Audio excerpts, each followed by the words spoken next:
Mettons-nous maintenant à bord du porte-avions Yorktown, où les petits spectateurs de la salle paroissiale Saint-Stanislas, devenus maintenant de brillants Marines américains, attendent avec impatience le retour de Lady Trenton, le sauvetage de Bill Inquiétude et les cosmonautes d'Apollo. Le concept de l'hommage à Robert Charlebois part de l'idée que chez Robert Charlebois, dans son univers musical, on retrouve beaucoup la notion de voyage. Son personnage le plus marquant, qui est aussi une de ses chansons les plus célèbres, c'est Lindbergh, la ligne conceptuelle. Si on suit ce personnage-là tout au long de sa quête, à travers multiples expériences qui sont acrobatiques, poétiques, visuelles, ce désir-là d'aller dans l'espace, parce que c'est le seul endroit où il va pouvoir voyager éternellement sans jamais arriver nulle part. Ça colle avec le cirque, ça fait partie un petit peu de l'ADN du cirque puis de l'ADN de Robert Charlebois. Si ça fait partie de son ADN, mais forcément, quand tu le mets dans le spectacle, bien, son univers musical devient la colonne vertébrale du show, forcément.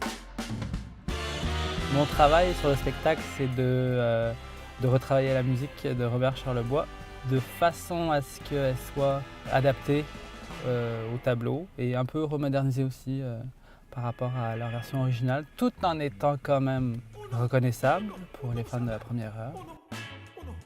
Le défi, ça a été de faire tout ce travail-là sans avoir accès à aucun matériel original. Pour certaines tunes, on a même été chercher des takes live qu'il avait enregistrés avec son band, qu'on a mis sur le tempo. On a muté la voix, comme ça il chantait avec l'énergie de son band, puis il pouvait garder son côté rock dans son interprétation. Oh, OK! Rock and roll! Puis après, on enlève tout ça, on garde juste la voix, puis on reconstruit. Je vais pas trop t'en dire, mais il va rien me dire. Mystère et bouilles de yum! Rendre hommage, c'est aussi cacher un peu ce qu'on fait à Robert pour que lui-même ait une surprise. Donc, tout ce côté-là est intéressant parce que c'est pas juste offrir un spectacle au public, mais en même temps de voir Robert découvrir de quelle façon on lui rend hommage. Mais à un moment donné, on s'est dit, je pense que Jean-Phi avait besoin de savoir ce que Robert pensait. Qu'est-ce que tu voulais me faire entendre? Ben, je peux te faire entendre Ordinaire. Allez, shoot! Très, très content d'Ordinaire. Il a eu la chance de l'entendre en studio il n'y a pas si longtemps et il avait l'air content et ça m'a soulagé. Mais ce métier-là, c'est dangereux. De voir Robert s'illuminer, à réentendre une de ses chansons et de le voir se branler la tête comme ça puis dire « Oh mon Dieu que c'est bon ». C'est juste magique. Je veux dire, on vivait un moment et Jean-Phi de voir la pression s'enlever de sur ses épaules, ça aussi c'était magique. Il n'y a pas d'autres mots, ben j'aime ça. Pas ça, j'adore ça. C'est une musique de film. Là. Il manque juste le show à mettre dessus.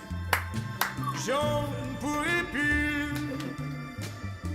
Il y en aura d'autres, plus jeunes, plus fous. Voir Robert Charlebois live refaire ses tracks devant toi, tu te sens un peu égoïste de dire Robert Charlebois est en train de rechanter ses chansons pour notre show. C'est malade. C'est un gros don de soi d'avoir fait ça, surtout qu'il l'a fait de façon aveugle un peu, sans savoir ce que ça allait donner, donc il a joué le jeu à 100%. Je sais où est-ce que ça s'en va, là, puis j'ai bien hâte.